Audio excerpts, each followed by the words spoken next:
বিশ্বের সবচেয়ে বড় প্রমাণিত তেলের মজুদ ভেনেজুয়েলার দখলে। 2023 সালের হিসাব অনুযায়ী দেশটিতে রয়েছে প্রায় 303 ব্যারেল অপরিশোধিত তেল, যা যুক্তরাষ্ট্রের মজুদেরও 5 গুণ বেশি। ওপেকের প্রতিষ্ঠাতা সদস্য ভেনেজুয়েলার এই তেলের সিংহভাগ রয়েছে ওরেনিকা বেল্টে। তেলের পাশাপাশি প্রাকৃতিক গ্যাসেও সমৃদ্ধ ভেনেজুয়েলা।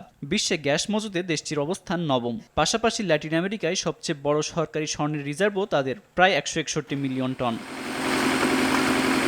এছাড়া দেশটিতে রয়েছে বিপুল পরিমাণ কয়লা, লোহার আকরিক, নিকেল, বক্সাইট এবং হীরার মজুদ, বিশেষ করে ওরেনিকো মাইনিং আর্ক এলাকায়। লিলি বিউটি সোপ, যার অ্যান্টি এজিং গুণ তারুণ্য ধরে রেখে ত্বকে করে উজ্জ্বল, তারুণ্যময় উজ্জ্বল ত্বকের জন্য।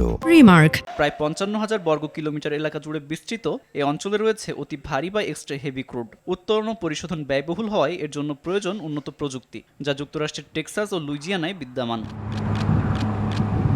একসময় দৈনিক 1.5 থেকে 2 মিলিয়ন ব্যারেল তেল রপ্তানি করত ভেনেজুয়েলা। তবে রাজনৈতিক অস্থিরতা, অব্যবস্থাপনা ও মার্কিন নিষেধাজ্ঞায় উৎপাদন কমে আসে। ওপেকের তথ্য অনুযায়ী 2024 সালে দেশটির দৈনিক তেল উৎপাদন ছিল গড়ে 9,52,000 ব্যারেল। বর্তমানে চীনই ভেনেজুয়েলার সবচেয়ে বড় তেল ক্রেতা। 2025 সালের শেষের দিকে দেশটির মোট তেল রপ্তানির প্রায় 82% গেছে চীনে। যুক্তরাষ্ট্র দ্বিতীয় এবং কিউবা তৃতীয় বৃহত্তম ক্রেতা।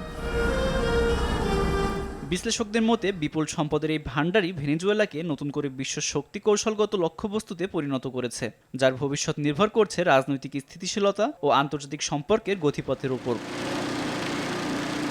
আব্দুল মালেক, RTV।